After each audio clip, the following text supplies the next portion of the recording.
Então vamos lá. De fato, Alex, quando nós iniciamos em filosofia, um dos primeiros empeços que nós encontramos são os termos. São, digamos, os filosofemas, né? As palavras mais difíceis. A gente vai lidar com a palavra arqué, arete, logos, né? Nós encontramos todos esses termos, teogonia. E, naturalmente, o professor não vai cobrar de vocês, de imediato, a ampla familiaridade com os termos. Tá certo, Alex? Eu não vou começar uma avaliação cobrando os termos, principalmente para alunos que estão iniciando, né? Começando o começo, tá certo? Porém, uma coisa que tem que ser cobrada do aluno numa avaliação, um dos objetivos a atingir é que você, embora não compreenda todo um glossário utilizado num texto, você compreenda o sentido que está sendo passado. O objetivo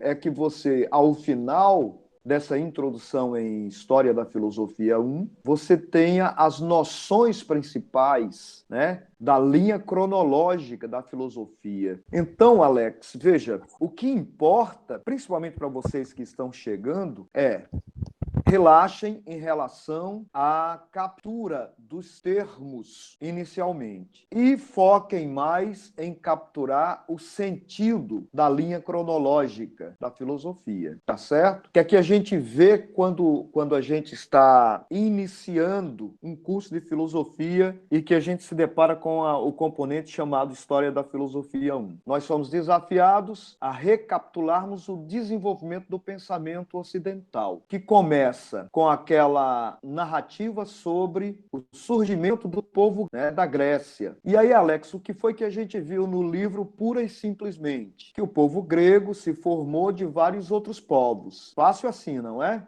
Povos, os dórios, os micênios, né? Então você não tem nada demais e de complexo nesse ponto. A Grécia surge da junção de vários povos. É isso que o nosso texto está dizendo, né? Em seguida, que esses povos tinham uma cultura, uma junção de culturas. E que a cultura que se destaca mais entre esses povos inicialmente é a cultura de guerra, né? A cultura de combate, de invasão de terras. Isso também não é complexo, mas é justamente isso que a gente tem que compreender, né? Exatamente, o povo que veio da Dória, né? E outros que se juntaram no Mar Egeu para formar o que a gente conhece como sendo Grécia hoje. Então, culturalmente, eles eram guerreiros.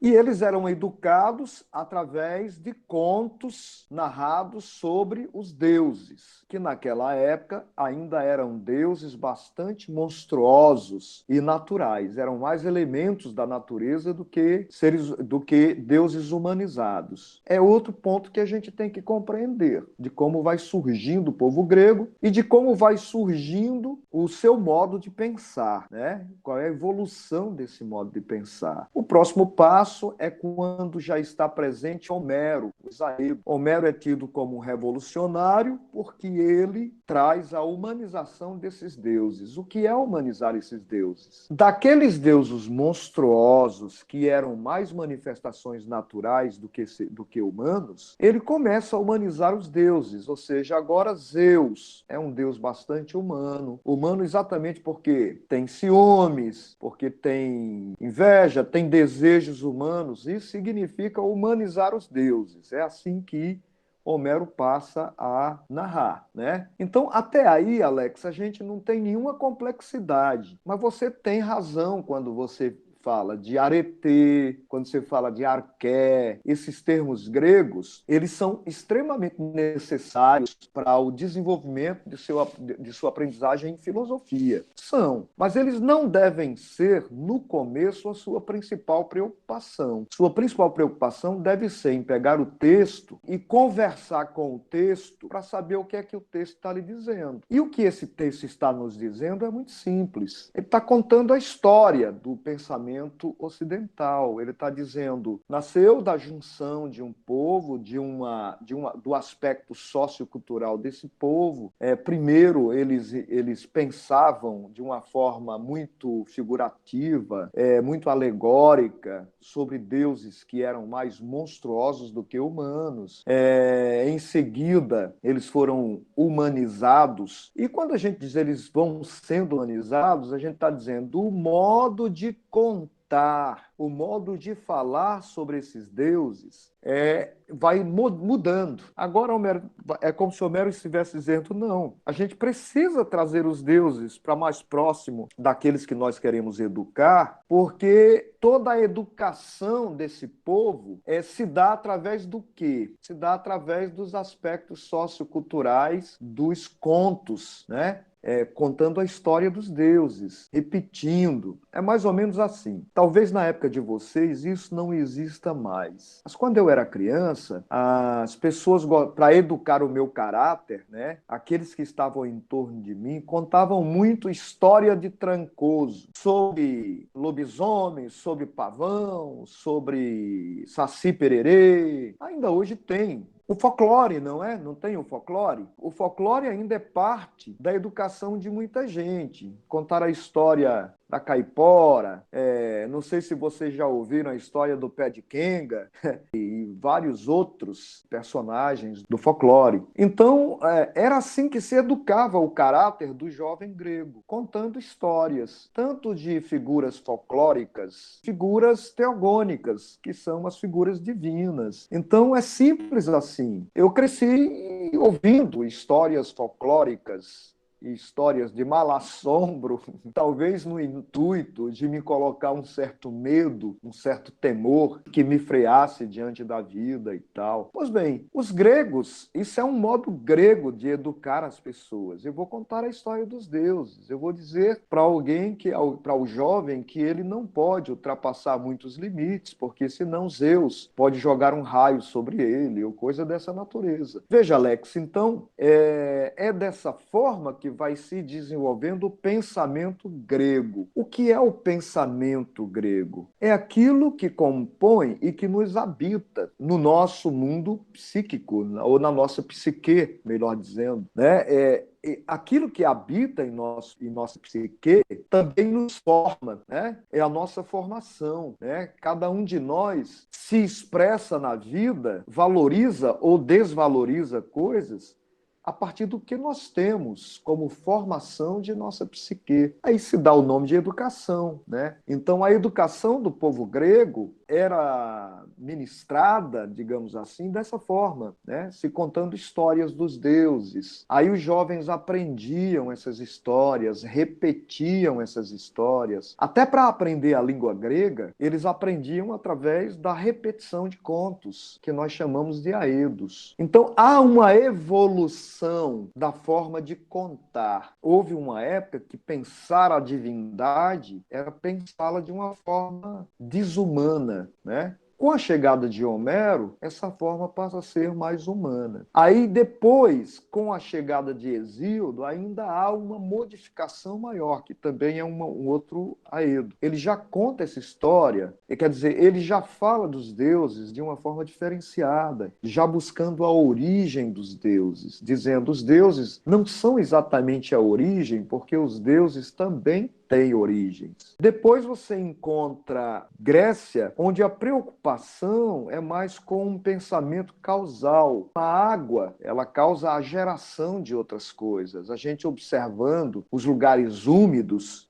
então a gente vê que onde tem umidade nascem as coisas. Isso é uma outra forma de pensar, causal, né, por um encadeamento. Então veja, das histórias dos aedos, das histórias dos deuses como causa da criação, a gente vai indo até a forma racional, Alex. Então, o que deve te preocupar na captura do conteúdo é esse sentido, o sentido da formação do pensamento ocidental. E aí, os termos utilizados é como aprender uma nova língua, né? Digamos, o filosofês vai sendo aprendido gradativamente. Então, a gente vai, enquanto a gente não tem ainda o glossário, o dicionário dos termos gregos na nossa mente, a gente vai fazendo um esforço de aprendê-los, mas o que deve ser capturado no início, o objetivo são as noções da formação, de como se formou o pensamento grego. Você me entende? Então, a minha vasta disposição em repetir tanto, como eu estou fazendo agora, o mesmo conteúdo do texto está sendo narrado e, mais uma vez, narrado por mim, que é para vocês capturarem o sentido, né, do que está sendo dito.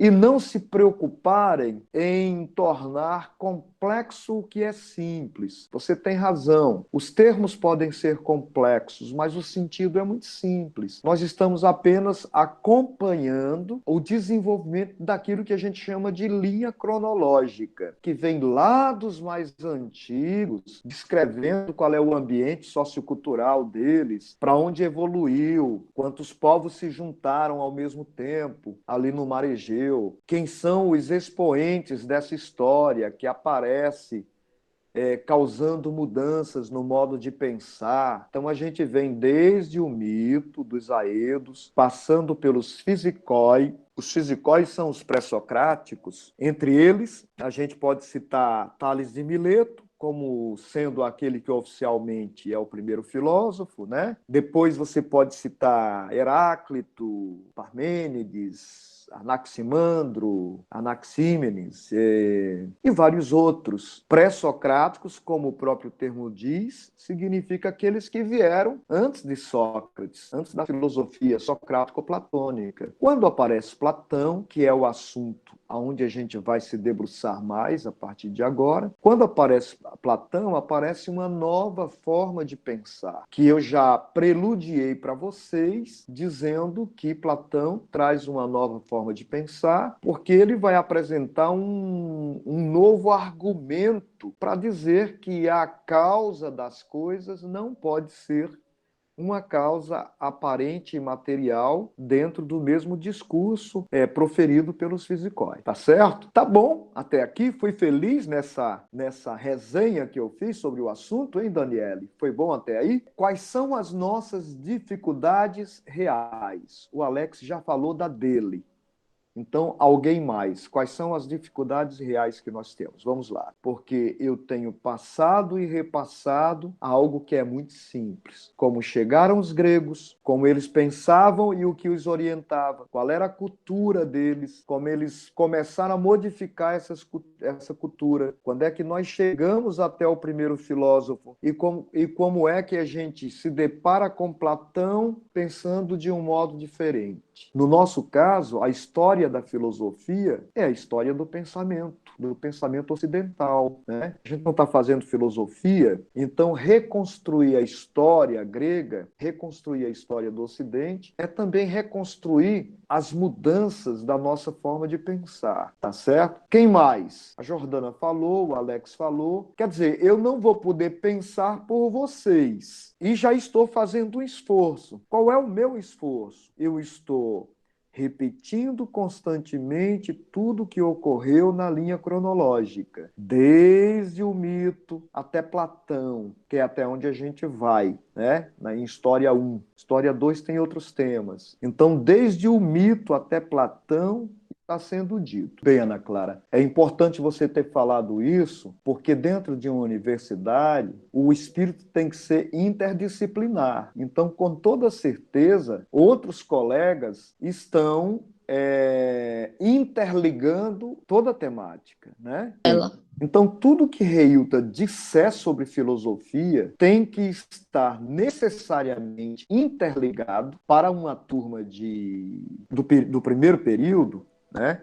Tem que estar necessariamente interligado com o que o professor Racildo está dizendo. A diferença será, talvez, pontualmente, na profundidade de algumas explicações, porque eu não ensino psicologia da aprendizagem, né? Eu ensino filosofia. Então, a minha explicação estará mais voltada para as interpretações filosóficas. Por exemplo, o que é um pensamento causal, aquele que dá origem à filosofia, a humanização dos deuses, de que modo aconteceu através de Homero, a que vem a filosofia, qual o objeto da filosofia, isso é trabalho do professor Racido, que está ensinando filosofia para vocês. Aliás, está ensinando história da filosofia 1, mas não é possível ensinar história da filosofia sem ensinar a filosofar ao mesmo tempo. E quando você fala de como se desenvolve historicamente o pensamento, você é necessariamente obrigado a dizer o que é o pensamento e a dizer por que é que ele pode sofrer modificações. Então, nesse momento, você já está ensinando a filosofar. Eu não estou limitando o meu trabalho, nem posso, nem professor de filosofia pode fazer, limitar o trabalho a datas.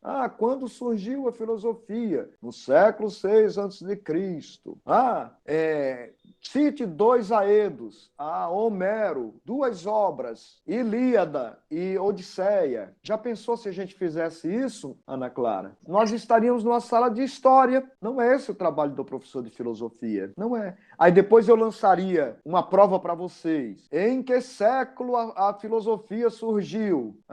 Aí vocês marcariam. Aí eu diria, século VIII, século IX, século XVI ou século VI antes de Cristo? Aí vocês marcariam século VI antes de Cristo. Aí eu pergunto a vocês, isso é história da filosofia? História do departamento de história. Mas quando é história da filosofia, eu preciso dizer, antes de tudo, a vocês, tentar refletir com vocês o que é a própria filosofia, para dizer a vocês de qual é a história que eu estou falando. Como é que a filosofia está dissociada da história da filosofia? Não está. Então, se eu digo a vocês qual é a linha cronológica do pensamento filosófico, eu tenho que, diante dessa explicação, também dar a vocês as noções básicas e fundamentais do que é filosofia. Quando eu chegar em Platão, eu tenho que explicar a vocês por que é que o pensamento dele é filosófico e não mais apenas naturalista, e não mais apenas o pensamento de um fisicói. Então, ao mesmo tempo que eu vou dando datas e vou dando períodos e circunstâncias, eu vou engendrando com essas datas, períodos e circunstâncias o objeto principal que acontece dentro dessas datas, períodos e circunstâncias, a saber, a filosofia. E o que é a filosofia? Por que é que recebe o nome de linha cronológica da filosofia? Então, eu não sou professor de história, eu sou professor de história da filosofia, vocês me entendem? E o curso que vocês estão fazendo não é de história, é de história do desenvolvimento do pensamento ocidental. Compreendem qual é a diferença? Então, veja, eu não posso reduzir o meu ensino a relatos históricos, porque eu devo prepará-los a entender as diversas mudanças do pensamento ocidental em sua linha cronológica e, principalmente, dizer a vocês como deixa de ser mito e passa a ser filosofia, tá bom? Compreendeu isso, Daniele? Então vejam, pessoal, tem muita gente que tenta ensinar filosofia dando apenas aspectos históricos.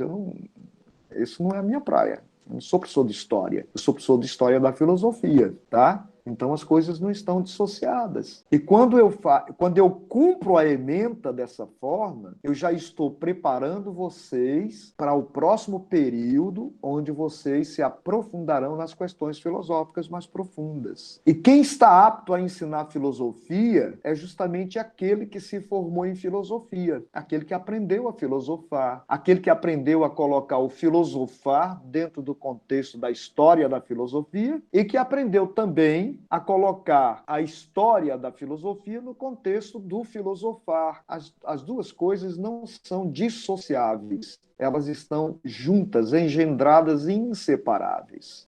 O que não pode acontecer com um professor de uma outra disciplina que não seja filosofia, se não é formado em filosofia e não tem profundidade da filosofia, não estará apto a fazer essa conexão entre sua disciplina e os problemas primordiais, os problemas fundamentais da filosofia. Como é que eu posso, por exemplo, falar de Parmênides para vocês, que é um pré-socrático, que é importantíssimo para a filosofia, sem dizer para vocês que ele é o filósofo da identidade? E como é que eu posso dizer a vocês o que é ser filósofo da identidade, sem dizer para vocês minimamente o que é identidade? E quando eu vou dizer a vocês o que é identidade, isso já é um exercício filosófico. Aí como é que eu vou poder falar para vocês do filósofo da diferença, do filósofo do devir, melhor dizendo, quando estou falando de Heráclito, sem dizer ao mesmo tempo para vocês o que é o devir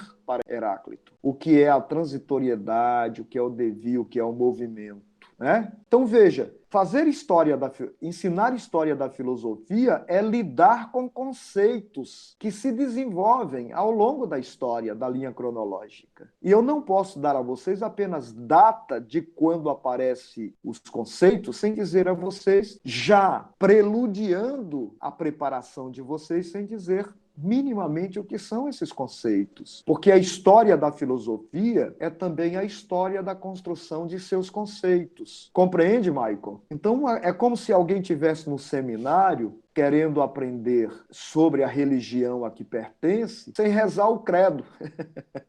Como é que eu posso ser um seminarista e não sei rezar o credo católico? Será que faria efeito, Michael? Me perdoe a analogia que eu estou fazendo, com todo respeito à religião de todo mundo, mas como é que eu faria efeito dentro da minha alma eu simplesmente saber quando o credo foi feito? Agora eu já posso dormir com a alma tranquila, porque eu já sei quando foi que rezaram o credo pela primeira vez, sem nunca ter rezado o credo. Aí eu pergunto, para se formar na sua religião, primeiro você aprende as datas durante alguns anos para depois começar a rezar, ou a primeira coisa que você faz é começar a rezar? Eu estou dizendo, é indissociável, né, Maico, uma coisa da outra. Eu tenho que aprender a história dos santos, mas o que me adianta aprender a história dos santos sem fazer o exercício de imitá-los em seus exemplos? Não é por aí? Então, veja, a santidade dos outros não me santifica se eu não tiver no exercício da santificação, né? Estou sendo bem religioso hoje para vocês, né? Mas eu tenho um lado muito religioso também. Então, veja, Ana Clara, é muito importante o que você acabou de falar. Muitíssimo. Tem que existir prática e teoria ao mesmo tempo, as duas coisas. Nós estamos num curso de formação de professores de filosofia. E o texto, ele também não pode ser esquecido, né? Não dá para você se formar esquecendo o texto. É porque nós estamos numa academia. Nós precisamos dizer de onde estamos tirando as coisas que nós escrevemos e falamos. Mas eu compreendo, Alex, quando você fala das dificuldades, eu compreendo. Uma nova linguagem, né? É uma nova língua que nós estamos aprendendo. A filosofia tem o seu filosofês. E aos poucos, você termina um curso e ainda não aprendeu completamente. Cada filósofo vai ter a sua própria linguagem, né? Quando você se depara, por exemplo, com Heidegger, Heidegger é o tipo do filósofo, do escritor, que tem uma linguagem hermeticamente fechada. É quase, digamos, para iniciados em sua filosofia. Ele, usando os termos, o ser doente, o ser aí, o ser doente, quando ele começa a usar certas expressões, certos termos técnicos, às vezes, se você está de fora, pensa que ele está falando de alguém que está doente, né? Mas, na verdade, ele está falando o ser doente, se referindo a um aspecto importantíssimo de sua filosofia. Então, a filosofia é realmente uma nova linguagem, como qualquer coisa nova que você tenta aprender. E como é que a gente aprende? Na prática, na repetição. Às vezes leva anos para a gente lidar com esses termos. E a gente se forma, faz mestrado e tudo, e continua aprendendo. Aprender é um processo infinito, né? No início, o que vai ser cobrado de vocês numa avaliação é o acompanhamento pontual disso que a gente está chamando de linha cronológica, que é você perpassar os escritos do livro indicado, né, com um olhar atencioso, porque o professor está tendo cuidado com vocês, desde o título do livro. E, por fim, depois desse prelúdio mítico, que fala especificamente da mitologia, do que vem antes da filosofia, começa-se, então, a falar dos pré-socráticos, né? A sequência do livro é essa. Fala-se dos pré-socráticos, porque é que a filosofia nasce com os pré-socráticos e se desenvolve. Como eu falei, vem os dois grandes pilares da filosofia. Parmênides, aquele que explica o que é, né? O que é o que é, né? O ser enquanto ser. Né? Quando surgem os pensamentos, os conceitos embrionários que vai dar origem lá, que vai dar lastro para o desenvolvimento da filosofia de Platão, né? O fogo eternamente vivo, aí a gente já está falando de Heráclito, que é o filósofo do devir. Passamos, então, pela unidade dos opostos, que é uma dos focos do pensamento heraclítico. Esse livro tem tudo que você precisa para compreender a história da filosofia. Ele vai desenvolver tudo isso através da exposição de vários pensamentos pré-socráticos. A gente vai percorrendo esse caminho muito bem elaborado, perpassando vários pré-socráticos importantes, tá? É um livro, Alex, muito bem elaborado. Eu não teria escolhido se de fato não tivesse aqui uma exposição muito bem construída.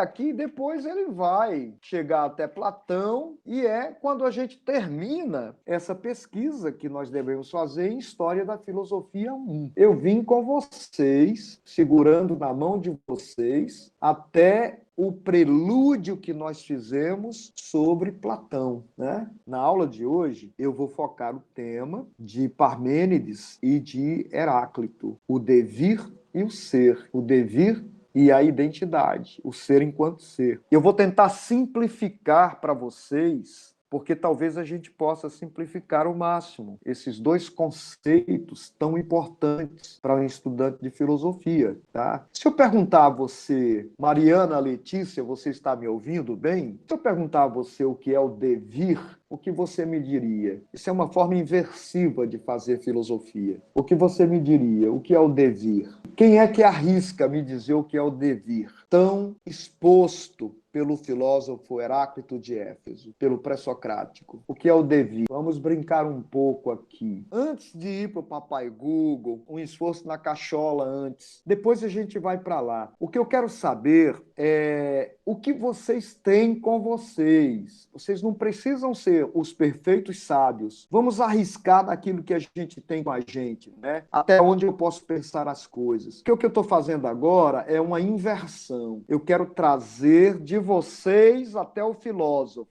tá certo? Então vamos lá. O Arthur, o Alisson, está querendo falar, está com a mão levantada. Pode falar, Arthur. Então vamos lá. Olha, como o próprio termo está dizendo, devir é aquilo que tende a ser, mas nunca chega a ser. Então, tudo está num constante fluir.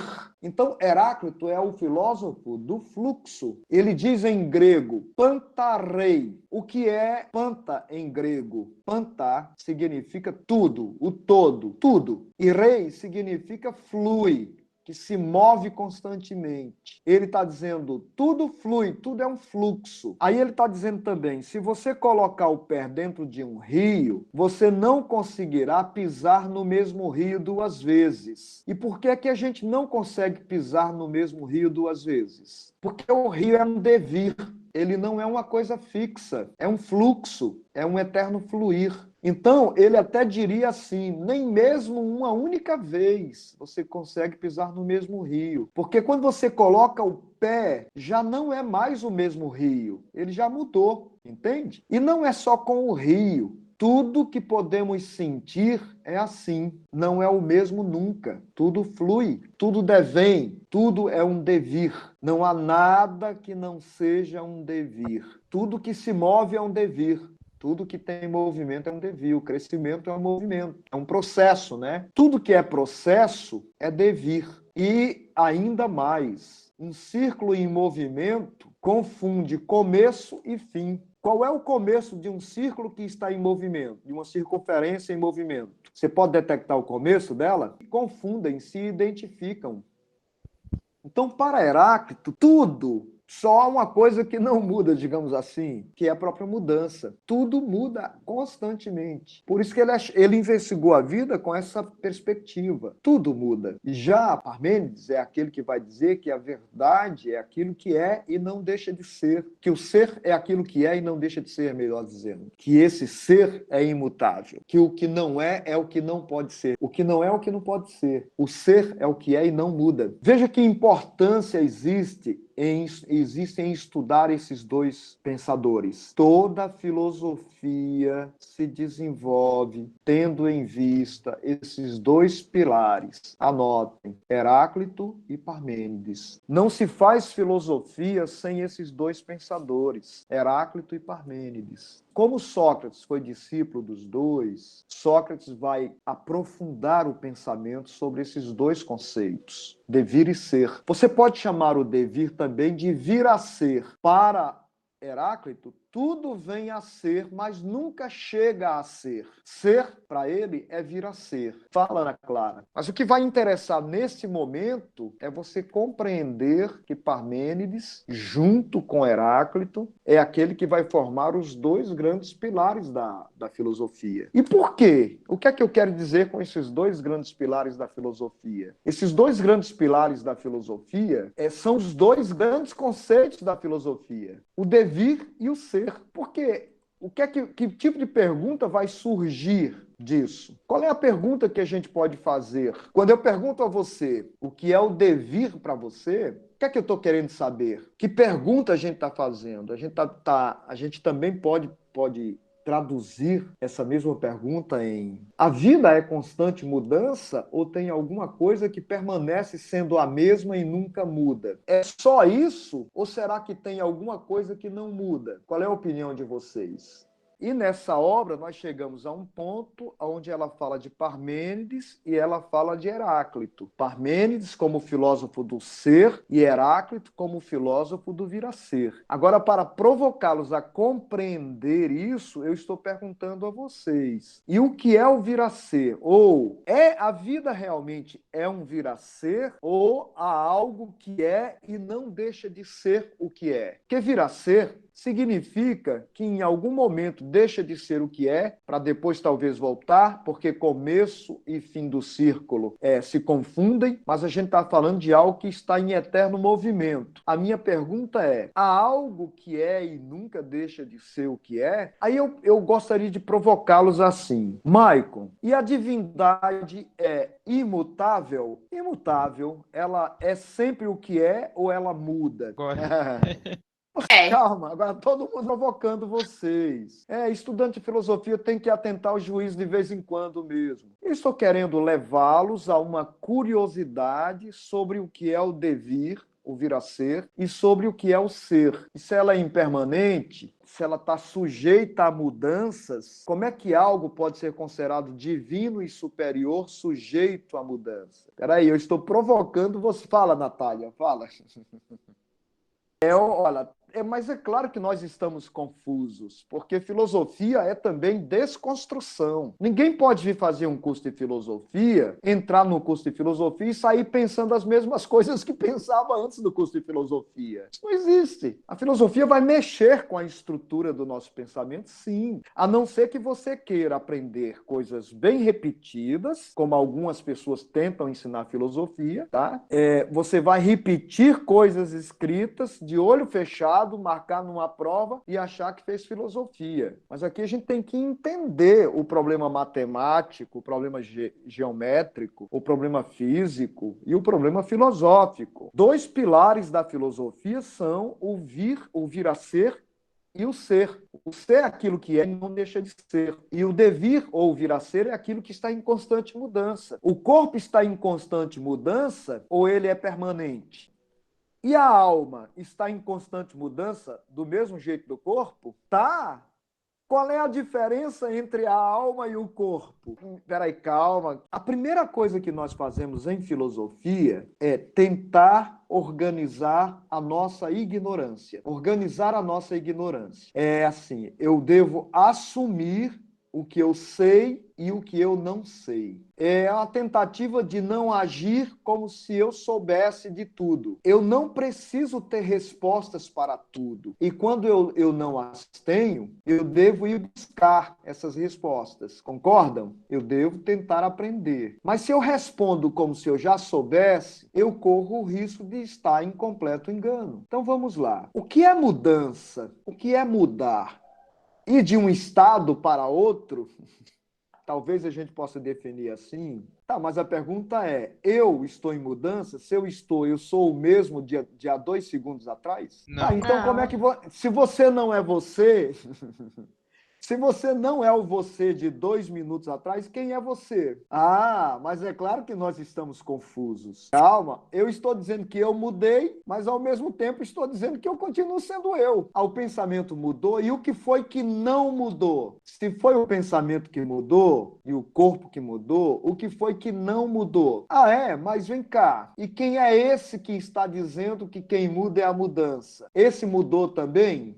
Se mudou, como é que guardou a lembrança disso, de que tudo muda? Porque se mudou, se eu mudei também o conjunto de lembranças que eu tinha, não é verdade? Se eu mudei por completo, as minhas lembranças também mudaram. Então, como é que eu lembro de alguma coisa de 2 minutos atrás? Vou complicar um pouquinho mais, viu, Nádia? O que é você? Você é alguma coisa que permanece sendo ou você muda? Não, mas eu não. Estou perguntando o que é você.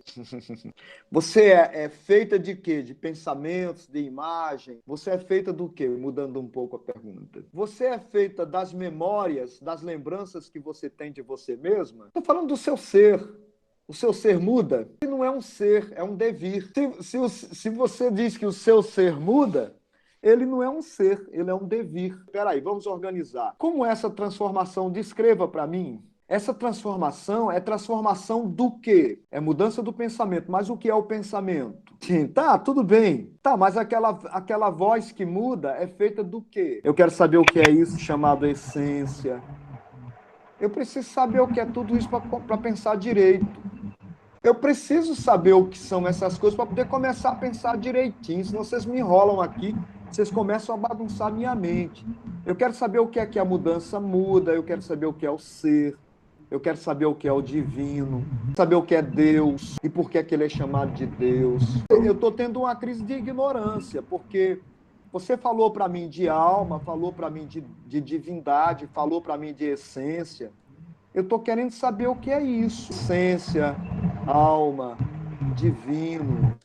Fica complicado para mim, porque eu preciso, para continuar pensando, eu tenho que aprender o que são essas coisas. Eu não sei o que é nada disso. Se a gente não souber, a gente vai começar a consultar os filósofos, está combinado?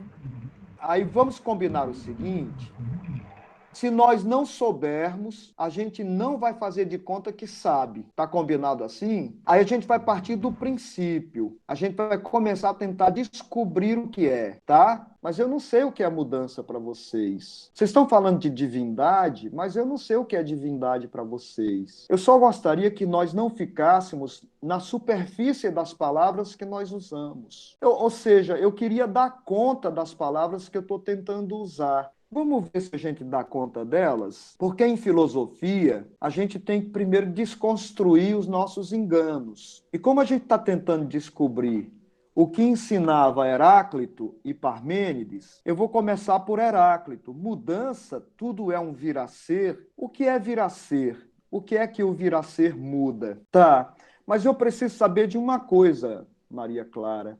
Você falou de você mudando, eu mudando.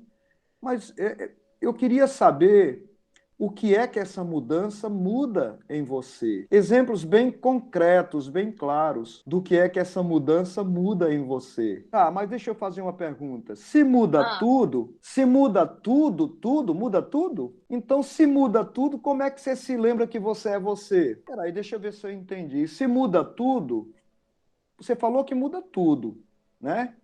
Então, se muda tudo, por que é que não mudou a sua lembrança também? Ah, desculpe, eu estou tentando entender vocês. Fala, Daniele. Se vai morrer, muda, né? A morte não é uma mudança? Tá, é uma verdade universal. Me explique, então, por que é que você sabe e tem tanta certeza que vai morrer?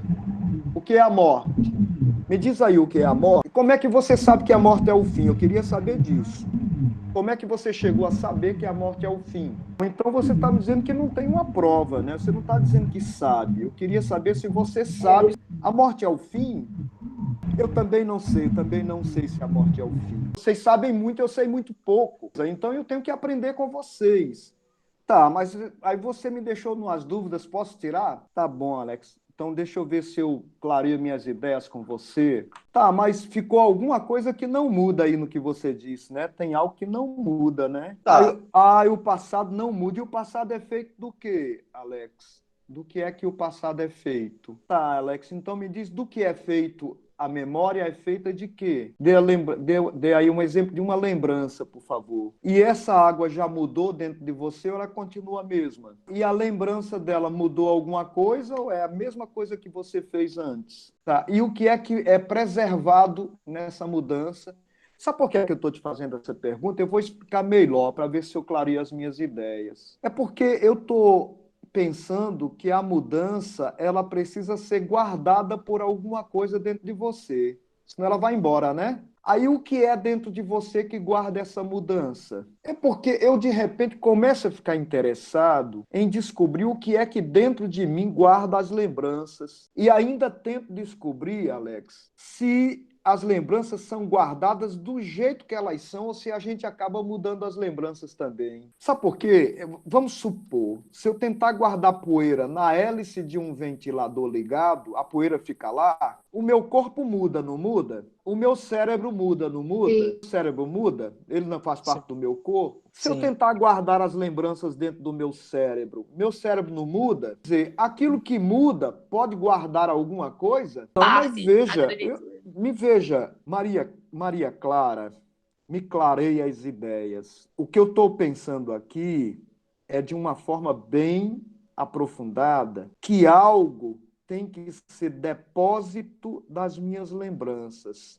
E para ser depósito, tem que ser imutável. Se mudar, como é que vai guardar minhas lembranças? É como no exemplo da hélice do ventilador. Eu tento colocar poeira na hélice do ventilador, aí ligo o ventilador e digo, não, mas eu coloquei para guardar.